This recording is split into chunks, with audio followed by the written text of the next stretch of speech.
नमस्कार, मैं कैलाश शर्मा एक बार फिर उपस्थित हूँ आपके सामने कक्षा 7 रुचिरा भाग 2 का तीसरा पाठ लेकर, जिसका नाम है स्वावलंबनम। स्वावलंबनम अर्थात आत्मनिर्भरता, यानी अपना काम स्वयं करना। तो आइए शुरू करते हैं पाठ। स्वावलंबनम। कृष्णमूर्ति श्रीकंठश्च मित्रे आस्ताम। कृष्णमूर्ति श्रीकंठश्च यानी कृष्णमूर्ति और श्रीकंठ मित्रे आस्ताम मित्र थे। श्रीकंठस्य पिता समृद्धः आसीत। श्रीकंठस्य पिता यानी श्रीकंठ के पिता समृद्धः यानी धनी आसीत थे। श्रीकंठ के पिता धनी थे, अतः इसलिए तस्य भवने सर्वविधानि सुख साधनानि आसन। तस्य भवने उसके घर में, किसके घर में? श्रीकंठ के घर में सर्वविधानि यानी सब प्रकार के सुख साधनानि आसन, सुख सुविधाएं थी। श्रीकंठ के घर में सभी प्रकार की सुख सुविधाएं थी। तस्मिन् विशाले भवने, उसके विशाल भवन में यानी बड़े से भवन में चत्वारिंशत् स्तंभाः आसन। चत्वारिंशत् यानी 40, स्तंभाः यानी खंबे, आसन थे। उसके घर में 40 खंबे थे।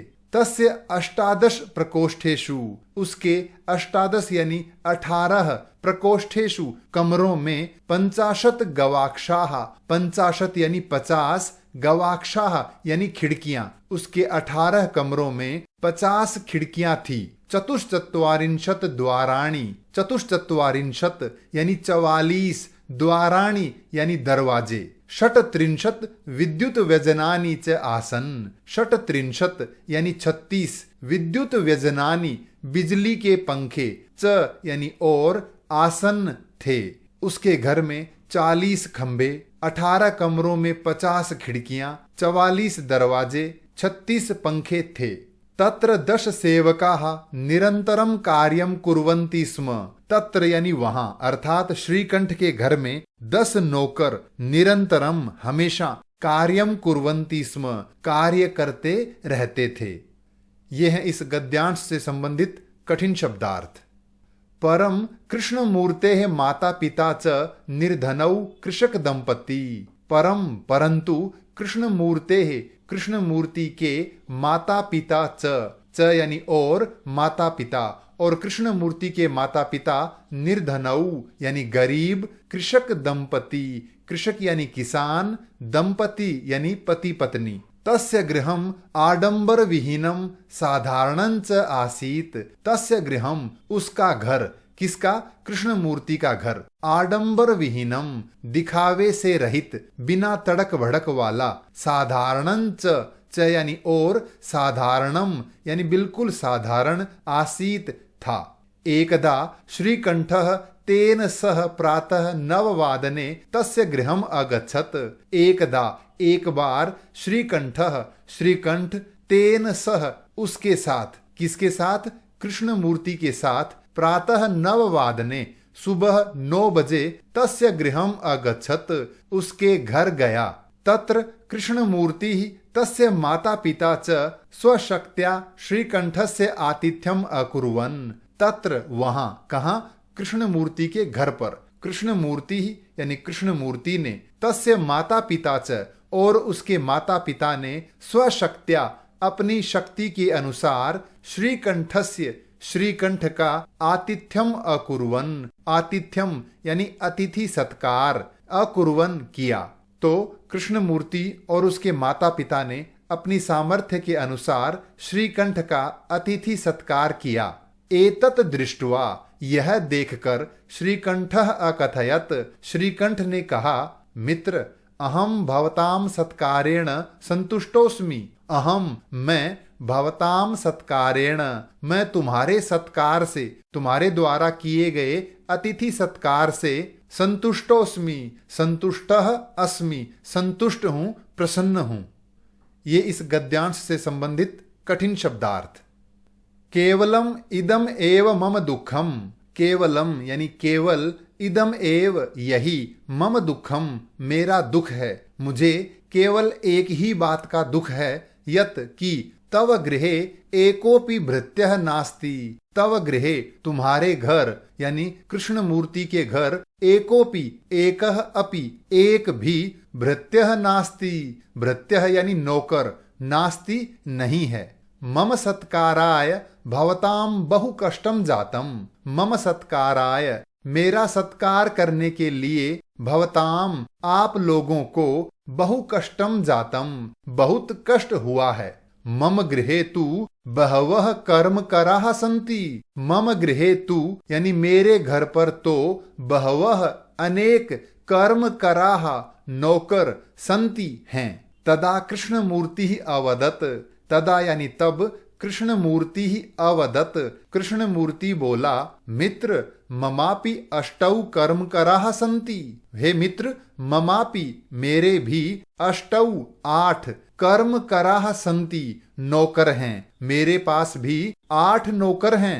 ते च यानी और, ते वे और वे हैं द्वौ पादौ 2 पैर, द्वौ हस्तौ 2 हाथ, द्वे नेत्रे 2 आंखें, द्वे श्रोत्रे इति और 2 कान। ये मेरे 8 नौकर हैं। एते प्रतिक्षणम मम सहायकाः। एते ये सब, ये मेरे 8 नौकर प्रतिक्षणम हर समय मम सहायकाः मेरे सहायक हैं, मेरी सहायता करते हैं। किंतु तव भृत्याः सदैव सर्वत्र च उपस्थिताः भवितुम न शक्नुवन्ति। किंतु लेकिन तव भृत्याः तुम्हारे नौकर सदैव हमेशा सर्वत्र च और हर जगह उपस्थिताः यानी उपस्थित भवितुम न शक्नुवन्ति नहीं हो सकते। तुम्हारे जो नौकर हैं वो हर समय तुम्हारे साथ नहीं रह सकते। ये इस गद्यांश से संबंधित कठिन शब्दार्थ। त्वं तु स्वकार्याय भृत्याधीनः। त्वं तु तुम तो, हे श्रीकंठ तुम तो स्वकार्याय अपने कार्य के लिए भृत्याधीनः, भृत्य प्लस अधीनः अपने नौकरों पर निर्भर हो। तुम अपने काम के लिए अपने नौकरों पर निर्भर हो। यदा यदा ते अनुपस्थिताः।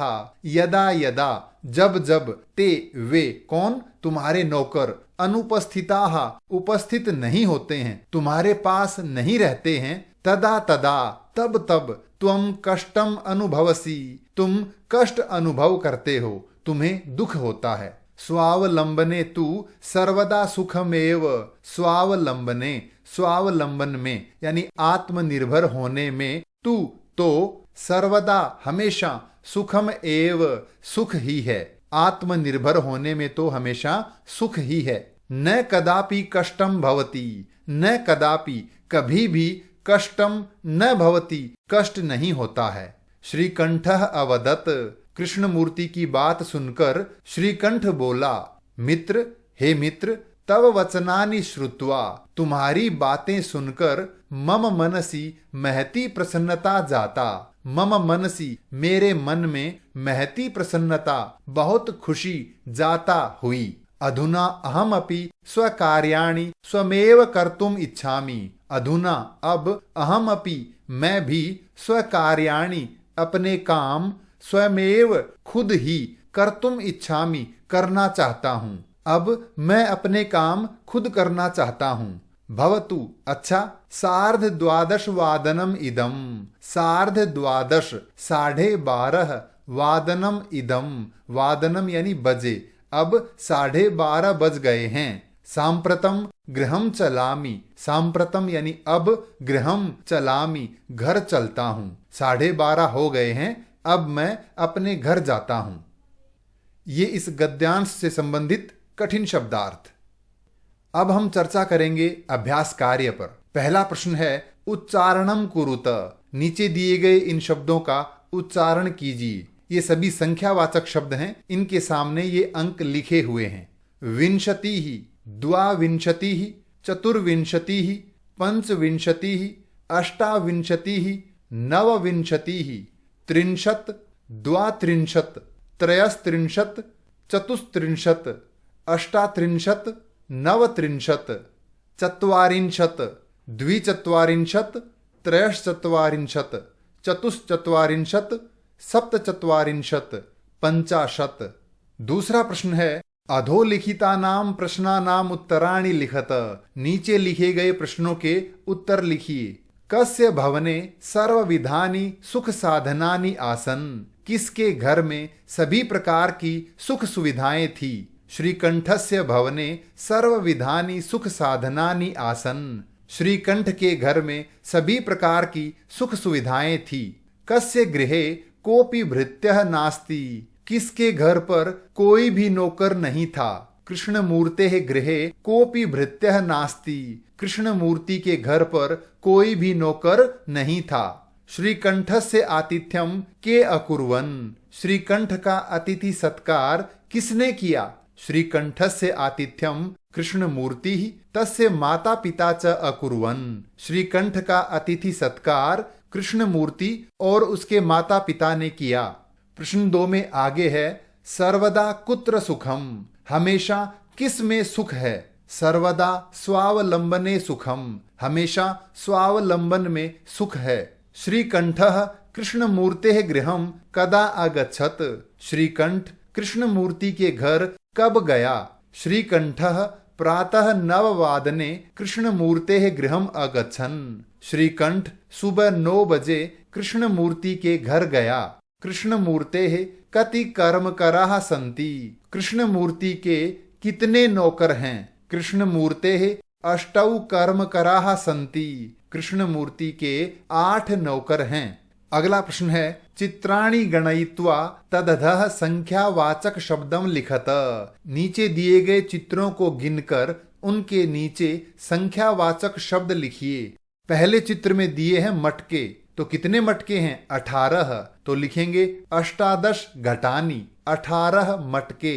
दूसरे चित्र में हैं 21 आम्राणी 21 आम। तीसरे चित्र में है गेंद, कितनी 15, तो 15 कंदुकानी 15 गेंदें। अगले चित्र में है मोमबत्ती, कितनी 36, षट्त्रिंशत् सिक्तवर्तिकाणी 36 मोमबत्तियां। अगले चित्र में है पत्ते, कितने 33, तो लिखेंगे त्रयस्त्रिंशत् पत्राणि 33 पत्ते। अंतिम चित्र में है कैंची, कितनी 24, तो लिखेंगे चतुर्विंशतिः कर्तरिकाः 24 कैंची। अगला प्रश्न है मंजूषातः अंकानाम कृते पदानि चिनुत।